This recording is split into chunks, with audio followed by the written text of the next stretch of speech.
मुंबईतील यशवंतराव चव्हाण सेंटर येथील अखिल भारतीय वीरशैव लिंगायत महासभेच्या महाराष्ट्र शाखेच्या वतीनं आयोजित मेळाव्यात विधानसभेचे अध्यक्ष ॲडव्होकेट राहुल नार्वेकर यांनी महाराष्ट्र विधानसभेत महात्मा बसवेश्वर महाराजांचे तैलचित्र लावण्यास मंजुरी दिल्याची माहिती महासभेचे महाराष्ट्र प्रदेशाध्यक्ष आणि माजी आमदार विश्वनाथ चाकोते यांनी पत्रकार परिषदेत दिली. जगद्गुरू डॉक्टर चंद्रशेखर शिवाचार्य महास्वामी यांच्या दिव्य सानिध्यात झालेल्या कार्यक्रमात महासभेचे राष्ट्रीय अध्यक्ष आणि कर्नाटकचे कॅबिनेट मंत्री ईश्वर खंडरे यांचा सत्कार करण्यात आला. यावेळी माजी केंद्रीय गृहमंत्री सुशीलकुमार शिंदे, विधानसभा अध्यक्ष ॲडव्होकेट राहुल नार्वेकर, कर्नाटकचे माजी मुख्यमंत्री जगदीश शेट्टर, केएलईचे कुलगुरू डॉक्टर प्रभाकर कोरे, बसव समितीचे अरविंद जत्ती, बीदरचे माजी आमदार अशोक केनी, पंढरपूर देवस्थानचे अध्यक्ष गहिनाथ महाराज औसेकर, ॲडव्होकेट डॉक्टर दाक्षायणी अव्वाजी, उपमुख्यमंत्री एकनाथ शिंदे यांचे स्वीय सहाय्यक मंगेश चिवटे उपस्थित होते. यावेळी चाकोते यांनी समाजाला सकल वीरशैव समाज संबोधावे, विधानसभेत महात्मा बसवेश्वरांचे तैलचित्र लावावे, नवी मुंबईत समाजासाठी 1 एकर जागा द्यावी, मंत्रिमंडळात प्रतिनिधित्व मिळावे, तसेच स्वतंत्र धर्म आणि अल्पसंख्याक दर्जा मिळावा अशा मागण्या मांडण्यात आल्या. त्यावर नार्वेकर यांनी तैलचित्र लावण्यास सकारात्मक संमती दिली असल्याचे यावेळी विश्वनाथ चाकोते म्हणाले. या पत्रकार परिषदेस माजी महापौर शोभा बनशेट्टी, श्रीशैल बनशेट्टी, वीरशैव लिंगायत सभेचे पदाधिकारी उपस्थित होते. अखिल भारतीय वीरशैव महासभेचे राष्ट्रीय अध्यक्ष श्री ईश्वरजी खंडरे यांच्या सत्कारानिमित्त यशवंतराव चव्हाण ट्रस्ट मुंबई या ठिकाणी त्यांचा सत्कार करण्यात आला. या सत्कारामध्ये पुरस्कार प्राप्त असलेल्या श्रीयुत प्रभाकर कोरे यांना वीरशैव रत्न म्हणून पुरस्कार देण्यात आला.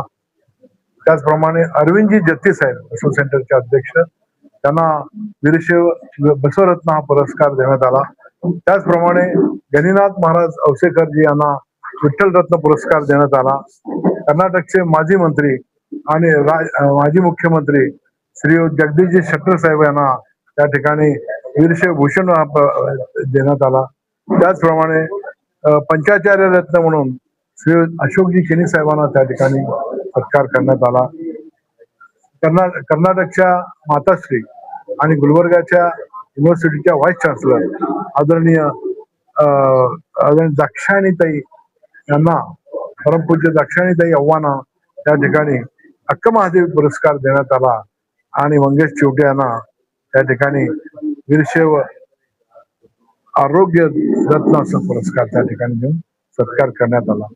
हा कार्यक्रम करत असताना त्या ठिकाणी अनेक मागण्या आम्ही त्या केल्या होत्या. त्या पद्धतीनं या कार्यक्रमाचे प्रमुख पाहुणे म्हणून उपस्थित असलेले विधानसभेचे अध्यक्ष श्री राहुलजी नार्वेकर साहेब यांनी त्या ठिकाणी आम्हाला महाराष्ट्राच्या विधानसभेमध्ये महात्मा बसवेश्वरांचं तैलचित्र आम्ही लावू अशा पद्धतीनं त्या ठिकाणी आम्हाला मंजुरी दिली. विधानसभेत लावू म्हणून मंजूर करण्यात आलेला असं सांगितलं. आणि महात्मा फुले महात्मा आंबेडकरांच्या सोबत त्या ठिकाणी महात्मा बसवेश्वरांचं देखील तैलचित्र लावण्यात येणार असल्याचं त्यांनी सांगितलं.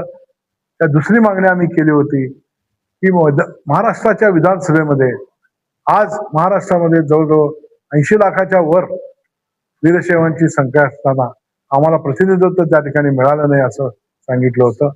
तेव्हा जगदीशजी शेट्टर साहेबांनी आणि नार्वेकर साहेबांनी आम्हाला सांगितलं की श्रेष्ठींना सांगून येणाऱ्या काळामध्ये एखादं मंत्रीपद आम्ही निश्चितपणे वीरशैव समाजाच्या आमदारांना देऊ असं त्या ठिकाणी सांगितलं.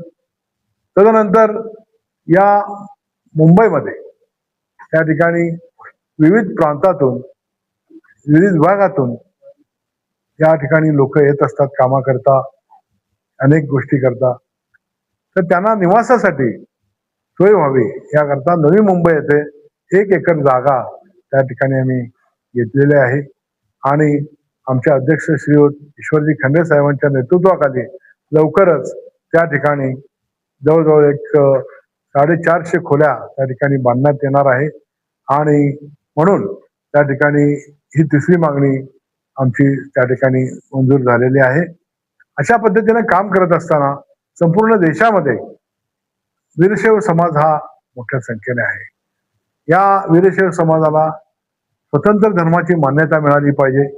त्याचप्रमाणे अल्पसंख्याकाचा दर्जा मिळाला पाहिजे. याकरिता 2013ला सोलापूरच्या नार्तकोटच्या ग्राउंडवरती तत्कालीन गृहमंत्री श्री सुशीलकुमारजी शिंदे साहेबांच्या हस्ते त्या संमेलनाचं आम्ही उद्घाटन केलं होतं. आणि त्या सभेमध्ये वीरशैवांना अल्पसंख्याकाचा दर्जा देऊ आणि स्वतंत्र धर्म मान्यता देऊ असं सांगण्यात आलं होतं. फक्त घोषणा त्या ठिकाणी थांबलो नाही, तर आम्ही दिल्लीला गेलो. दिल्लीला सोनियाजी गांधी, तत्कालीन पंतप्रधान डॉक्टर मनमोहन सिंग साहेब आणि अनेक मंडळी आहेत त्या ठिकाणी सांगितलं आणि त्यांनी तो विषय मंजूर केला. आणि अल्पसंख्याक मंत्री रहमान खान जी त्यावेळी होते, त्यांच्याकडे तो विषय मंजुरीला गेला असताना सरकार बदललं. सरकार बदलल्यामुळं ही मागणी प्रलंबित राहिली. तदनंतरच्या येणाऱ्या सरकारला आलेल्या सरकारला, मोदी सरकारला देखील विनंती केलेली आहे. तो प्रश्न लवकरच आता सुटण्याच्या मार्गावरती आहे असं मला वाटतं. निश्चितपणे मोदी सरकार गांभीर्याने विचार करून हा प्रश्न सोडवेल.